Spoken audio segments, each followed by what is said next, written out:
बिस्मिल्लाहिर्रहमानिर्रहीम। अस्सलाम वालेकुम प्यारे नाज़रीन। आज हमारा साइंस का दिन है और आज के दिन मैं आप लोगों को क्लाउड बर्स्ट के बारे में बताऊंगी।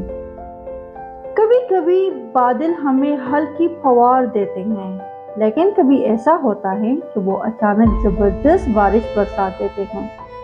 सवाल ये है, क्लाउड बर्स्ट में वाकई कितना पानी होता है? बादल कैसे बनते हैं? क्लाउड बर्स्ट को समझने के लिए सबसे पहले हमें ये जानना होगा कि बादल कैसे बनते हैं। पानी समंदरों, दरियाओं, झीलों और यहाँ तक कि पौधों से भी सूरज की गर्मी में ऊपर उठता है। इस अमल को इवेपोरेशन कहा जाता है। ये पानी भाप की शक्ल इख्तियार कर लेता है और फिजा में ऊपर उठता है। जैसे जैसे ये ऊपर जाता है, हवा ठंडी होती जाती है। भाप ठंडी होकर नन्हे नन्हे कतरों में बदल जाती है। इस अमल को कंडेंसेशन कहते हैं। लाखों कतरे मिलकर हवा में तैरते हैं और हमें बादलों की तरह शक्ल में नजर आते हैं। आम बारिश और क्लाउड बर्स्ट। आमतौर पर बादल आहिस्ता आहिस्ता पानी गिराते हैं, जैसे हम मामूल की बारिश कहते हैं। लेकिन कभी कभार बादल अपने अंदर मौजूद पानी का वजन बर्दाश्त नहीं करता। क्लाउड बर्स्ट उस वक्त होता है जब गर्म और मजबूत हवा तेजी से ऊपर उठती है और ठंडी हवा से मिलती है।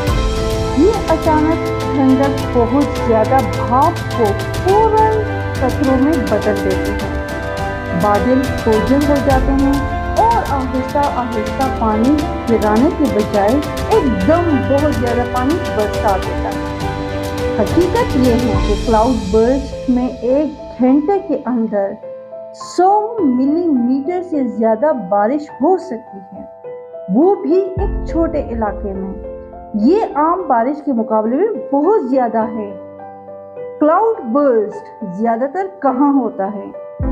क्लाउड बर्स्ट ज्यादातर पहाड़ी इलाकों में होता है, जैसे कि हिमालय के पहाड़। क्यों? क्योंकि पहाड़ों पर गर्म और मजबूत हवा तेजी से ऊपर उठती है। यहाँ वो अचानक ठंडी हवा से टकरा कर बादलों को जरूरत से ज्यादा पानी से भर देती है।